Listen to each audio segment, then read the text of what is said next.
All right, so we've got the big male frill neck that we've been looking for. Second scrub python for the night, this one. We've just landed in Cairns, where we're spending the next 5 nights herping. Dropped the bags off, the weather's perfect, so we're heading straight out west of Cairns to go look for some frillies today. And then tonight we're gonna be hitting up the rainforest and a bit of the dry country as well, see if we can get a northern death adder. That's really high on the list for this trip. And then some other things like scrubbies, all that sort of stuff. But come back when we get out there. Just heading out through the rainforest now. Fingers crossed we have some luck this trip. Yeah, is it still there? Can I pull over here? Oi! Can I pull over here? Yeah, pull in. Dude, cassowary straight away. Oh, you're joking. Holy fuck. Oh, bro, it's not running out the fucking car, is it? Let me. Holy god.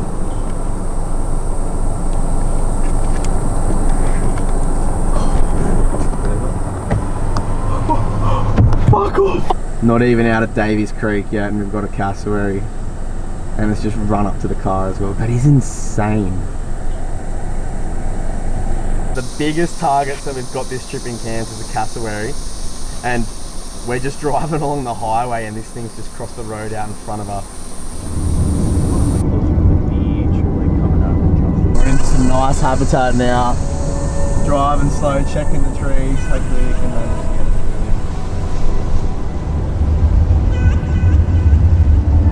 frilly. Spotted a big male frilly. He's going around the tree out there.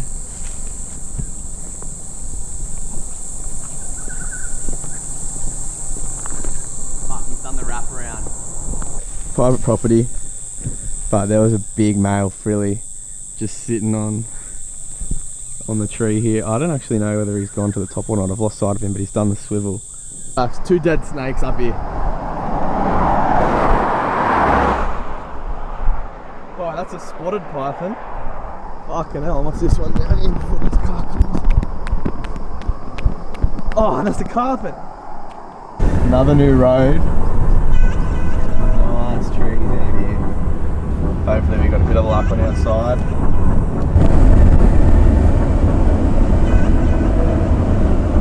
Female frilly. She's done the wraparound. I'm gonna have to go. So it's taken a little while, but we've got our first close look at a frilly for the day. It's not the big male that we saw before, but we've got a small female hanging out in this tree in this woodland. Pretty typical for them to be hanging out in these kinds of trees. The smaller trees, they sit about eye height generally. Like late arvo. It's been raining recently. The conditions are pretty well perfect for her. I'm just holding my hand above her so she doesn't go any higher. But one of the coolest lizards in Australia. They're an iconic reptile. This little female, the females generally are smaller than the males and they're nowhere near as defensive. They don't usually frill up and give you that big defense, which is why I was spewing that big male was on that private property before, because that would have been perfect. But nice little female frilly that's going to head up the tree. Good start. Let's keep going for a big male.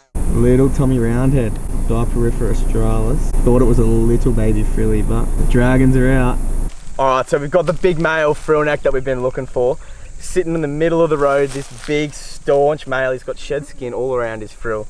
Such a sick lizard. This is a little bit smaller than the one that we saw in that property earlier, but so sick. Those big males with those big buffy heads, they get so defensive. They hold that frill. They're so sick. And he's just sort of chilling out a little bit now on the side of the road. But these big males, another sick thing that they do when they get defensive is they can whip you with their tails. And they've got those big, strong, muscular tails, and they just whip the camera when you're getting too close. And it does sting, but it's definitely not as bad as a bite, because you can see those big sharp front canines that they've got, which is not something that you'd want hanging off your finger. They're the biggest agamid in the country. This one's about, I'd say, probably 60 centimeters snout to tail tip. But yeah, the ones in North Queensland are renowned for that yellow and black sort of coloration, whereas across in the other parts of their range, in like Darwin and Kununurra and the Kimberleys and all that, they're a lot more orange. It's a big target for while we're up here. First day, and we've seen 3 so far. We're having a cracking day. But yeah, we're gonna leave this big staunch male to it, and we're gonna keep going. Killer. First few hours in Cairns with the cassowary and 3 frillies. Just stopped for a feed. It's 5:30 now, so the others are back having a little rest. And we're gonna go look for some keelbacks now. And then we'll go get dinner, pick them up, and we're gonna go out tonight. We're gonna look for some death adders, and then we'll come back into the rainforest and see what's moving. Have a look, you can't really see it. The clouds are looking good. It feels nice.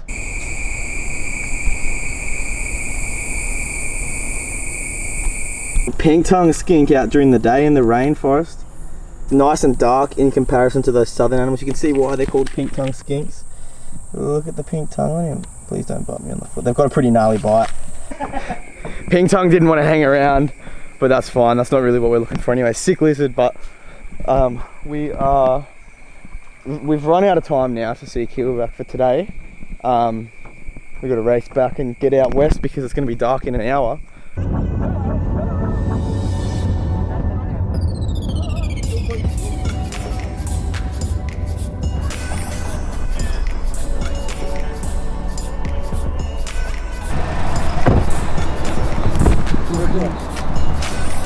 Northern quolls.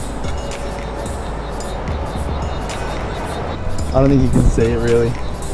First snake of the night. Nice little boiga. Look at that. First snake of the trip. Defensive little boiga. How good is that? It's not a full night tiger. This is a sick looking boiga. Yeah, out west of Cairns, the further west you go, the more night tigery they look. And we're not too far west of Cairns, but we're in that drier country where they do start to get those subtle bands. They sort of start to fade away from those eastern looking animals into the more of the night tigers. And then, yeah, the further west you go, the more night tigery they begin to look. They usually get defensive. They're called cat-eyed snakes because of those big bulbous eyes. Usually sort of rear up a little bit when you walk up to them on the road. Another boiga. I thought it was a keelback. Oh. Nice little boiga. Look at the size. Oh, we didn't like that. Second boiga of the night. It looks pretty similar to the first one. Shiny at the creek crossing. Not a snake, but there's a snake skin in that tree.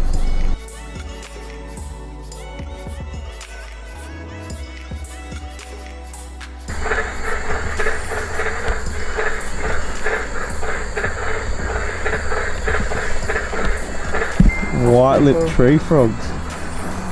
Victoria infrafrenata.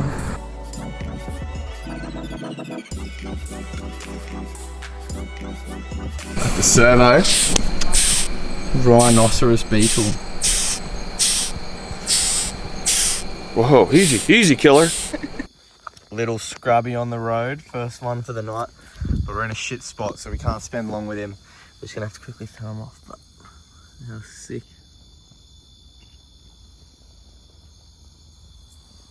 A little out the window spot this time. Make sure I'm not going to step in any stinging tree. Yeah, it's another boiga. Little rainforest boiga. Not anywhere near as nice as the ones we were seeing earlier. Easily the most common snake in Cairns. Probably on par with scrub pythons. Oh, little snakey. Number 5 for the night. Another boiga. This is even a little bit more different looking to the last one. Spot by Callum. Scrubby. This is a little bit bigger than the last one, but still not that big. Probably only like 2.5 meters.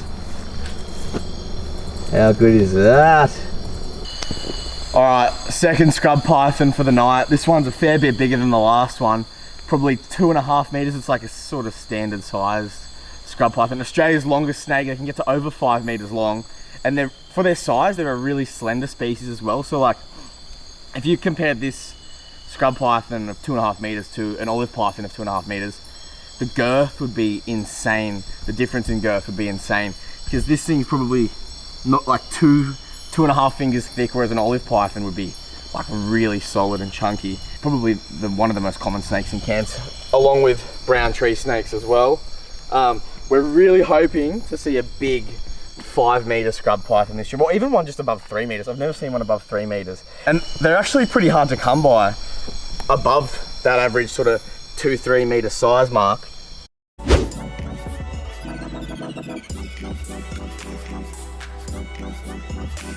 All right, day 2. We're starting the morning off out in the rainforest. looking for Boyd's forest dragons this morning. I'm not sure what the plan's going to be for the Savo, but we're going to spend a fair while here looking for Boyd's. Boyd's would be sick. I haven't seen a Boyd's forest dragon for 5 years. To spot the Boyd's, you're sort of like looking on the thin branches like that one, sort of like waist to eye height sort of thing. Got the herp shoes on.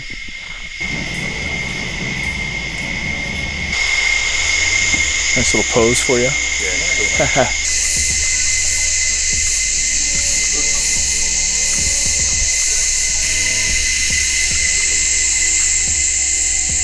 I know.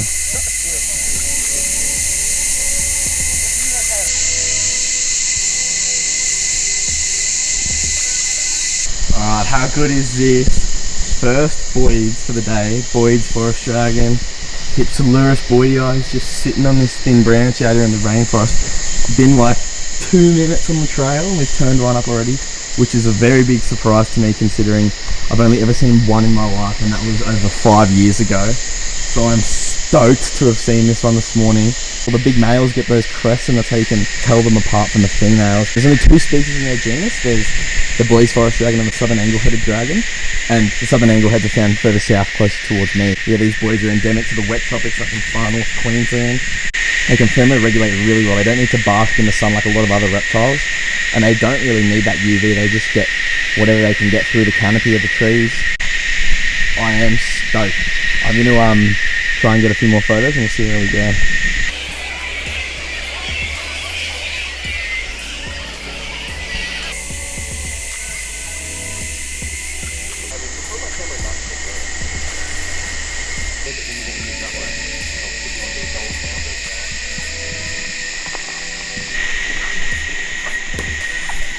Where are they?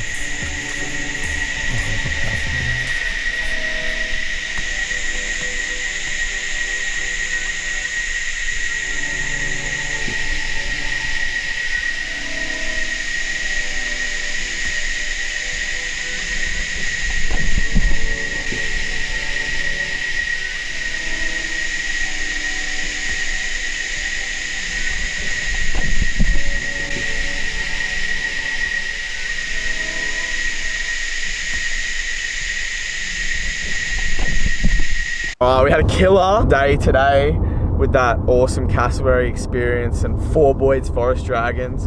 Gonna grab a feed and then we're gonna spend tonight out at Chillagoe looking for freshwater crocodiles and night tigers. So we should be out there hopefully on dusk. Really spotted on the highway. He is long gone. First snake of the night has been, oh shit, hang on. First snake of the night's gotten away. Sunset's nice, but yeah, damn there and frogs calling, so I'm pretty confident that it was a keelback, about 2 foot long. Had its head in the grass already by the time we were doing it. We were doing 100 on the highway, but things are moving. Sky looks mad. Red tails there. Red? Yep. Red. Oh, this is a sick shot. This one's a real shame. Big dead Mertens. It's just been hit on the road at this creek crossing. This is a very old lizard. This is a full-grown adult. You can see how healthy it is as well. Thick tail, great condition, and today's just been its unlucky day and it's just been cleaned up by a car, which is such a waste of a life, especially considering it's lived its whole life up here fighting the cane toads. But yeah, we'll have to take him off so no other animals get cleaned up too. First snake like herp of the night, Burton's legless. This isn't the one that we saw before and couldn't stop for. This is another one that was sitting right next to a big cane toad on the road. Probably, honestly, could have been on the menu soon. Using another small snake. We got the first DOR snake of the night. Pancaked lesser black whip snake, Demantia vestigiata. Other Burton's. It's pretty slow tonight so far. I actually think this is the 3rd Burton's legless lizard of the night.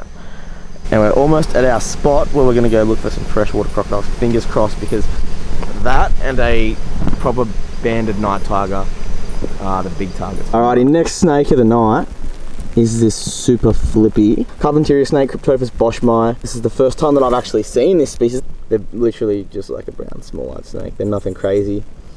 Pretty small, carry on exactly like a small-eyed snake to be honest, I'm not even that stoked. Frog eating, lizard eating, small elapid. They are venomous. They're not something you'd want to cop a whack from. That is a stunning boiga. Out in the rain on the road. Have a look at that. That is the night tiger that we came for. And you can see how different they look out here west of Cairns in this drier country. Beautiful bands. This is where they call the night tiger form of the brown tree snake, and they look completely different to those animals that we were seeing last night around the Cairns region. This is only a small sub-adult. They can get so much bigger. And yeah, he's just crossing out of this savanna country. How good.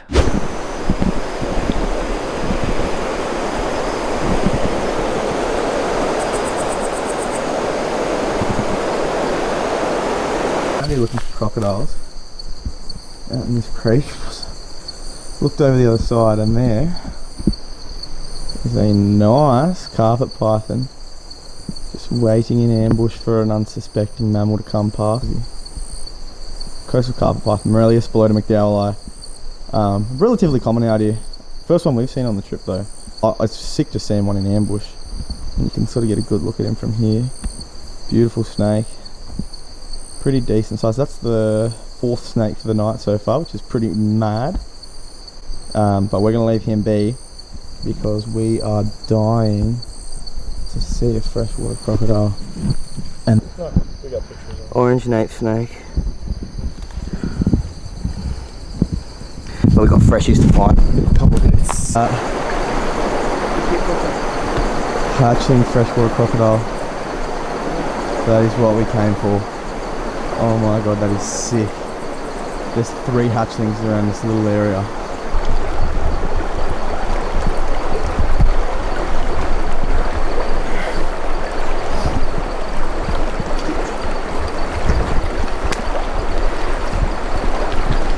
Oh. I'm not sure if this is a orange nape or a yellow nape. I think this is just decided as a Furina species. Look at the size though.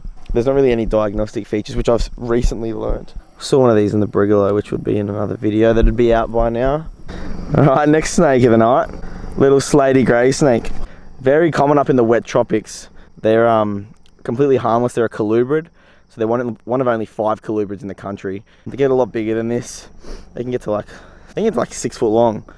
Yeah, non-venomous, frog-eating snakes. Pugnacious little dudes. They look quite similar to, you see that? They look quite similar to eastern small-eyed snakes, which are highly venomous. I remember the first one I found when I was like 14. I was like, oh my god, look at this small-eyed. It was a slaty grey. Lucky it was dead, but still. Nice find. Another species for the night, another species for the trip. I forgot to film an outro, but that was the last find of the night anyways. Make sure you stick around because part 2 has got the next 3 nights of the trip with a few more cool finds.